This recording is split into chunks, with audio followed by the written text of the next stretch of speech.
Good day, everyone. I hope that everyone is healthy and everyone is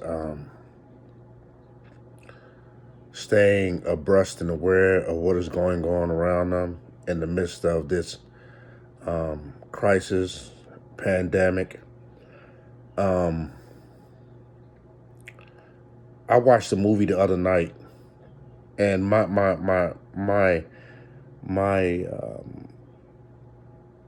my discussion is going to be about sacrifice. I watched a movie the other night called uh, "The Worst Storm of the Century." I believe that's the title. Stephen King television miniseries back in 1999. Um, I'm not going to go through the entire um, twist of the movie, but in this miniseries by Stephen King, the devil visits a town um, in Maine, offshore, that's populated about 400 people, and he comes there looking for an heir, looking for someone who will carry on his work. And the way that he's doing it is he is letting the town people know all their wicked and evil deeds that nobody else knows. And he says to them, "You sure know how to keep a secret." But in the end, um, when they find out why this stranger, who they discover is the devil, is amongst them and what his purpose is, he wants to take one of their children. And so he has about 6 or 7 or 8 pearls. Out of those 8 pearls, one of them is black. So he gives them to him and he puts them in a bag, and he has the parents of the 8 children draw the pearls. And as they draw the pearls, um, whoever draws the black pearl, that is the child that he will take. And that will be the child that's sacrificed. So before they make this decision, he gives them a half an hour to think about it. And the discussion that they have in the process of making this decision is priceless, you know, because now each one is talking about sacrificing somebody's child to save their own life. And the discussion becomes heated. And people who are friends turn into enemies, you know, and they're looking at each other to say, I don't want to die. If he wants a child, then let him take the child. One guy says, well, what are you going to do? He said, well, I'll act like the child was died uh, at birth. I'll forget the child was even born just to sacrifice so that I don't have to die. But what about if it's my child? Well, that's the sacrifice we have to make. To make a long story short, one of the guys who was the leader of the townspeople, he was against it. He was against the whole idea, but his wife wasn't. And so his wife picked the black pearl, and their son was taken. Everything went back to normal, but they never went back to normal. And I say this is because I've read uh, on a Google uh, news clip that Trump is considering opening back up uh, the country as it reads. This is to say that some people will be sacrificed death as opposed to others. But they're saying in so many words, this is a necessary evil. admitting that this is an evil, but this is a necessary evil so that our way of life economically, which established us in so many ways in the world, in our lives, can go on. If that must be done at the sacrifice of many, many, many people dying, then that's the sacrifice that has to be made. And I was making statements on my Instagram page and on my Twitter page about Amazon. See, Amazon already made that sacrifice.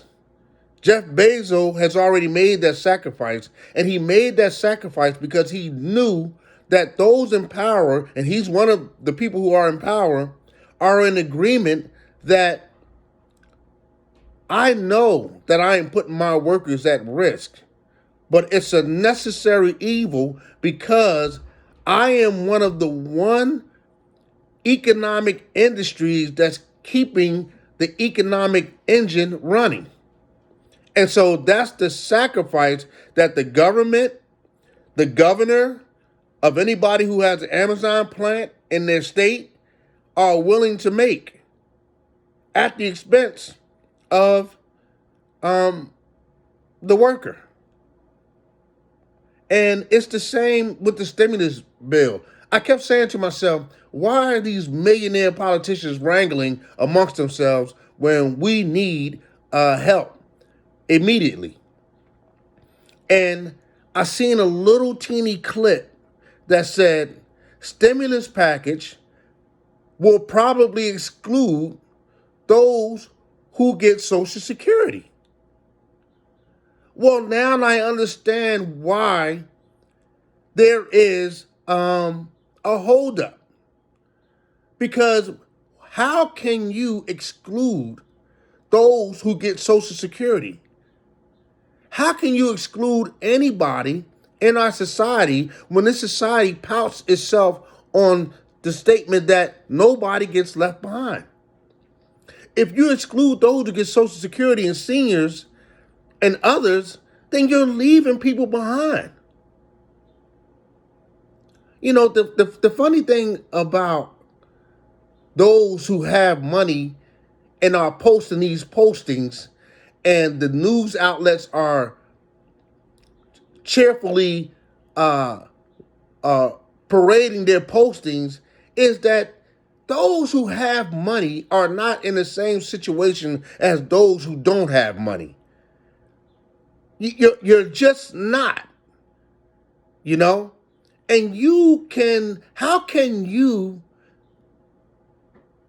your cherry posting or your posting about me washing my hands or you changing your song that made you multi-million dollars be a comfort to me and my hardship during this crisis? And the millions and millions and millions of others who have hardship. You know, I mean, you had Martha Stewart posting in an Aston Martin about her taking some food to her friend. Like, how out of touch can you be? You have Khloe Kardashian posting, and on Twitter, I've opened up some new line of clothing. Like, how out of touch can you be? So,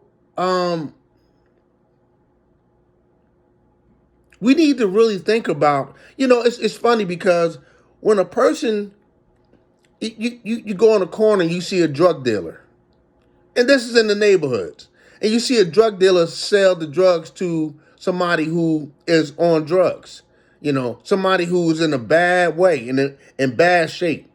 And the cops swoop down just when that person is about to buy those drugs, and when the drugs are about to be sold. And the cop put the cuffs on both of them, right? The cop's empathy is really with the person who's on drugs. because he knows that he's a victim in his eyes, in the cop's eye. So the cop put both of them in separate vehicles and they take them down to the police station. And both of them haven't made bail yet. So when it comes time to eat, they both get a lukewarm egg sandwich and a lukewarm cup of coffee. They still don't make bail, so they take them to the city prison. And they're held there. So now when the lights cuts out, the same drug dealer who was riding around in a fancy car and going to a fancy apartment or a fancy home, who was selling it to the person who was on drugs, who's in the mud, the light get cut out on him at the same time it gets cut out on the person who's on drugs that he was selling the drugs to. And I say that to say, God has put us in a position and showing us that nobody is better than the next person. And he's going to continue to show us that. This is the reason why the Muslim prayer is a very, very, very powerful symbolic gesture, right? The king is no more better than the common person. When you pray and lay your head down to bow down to God, you're all the same. And it doesn't matter your status, your social status, how much money you have, or nothing. And that's what we are being shown. And we have to really understand that what are we willing, consciously, in good faith, what are we willing to sacrifice?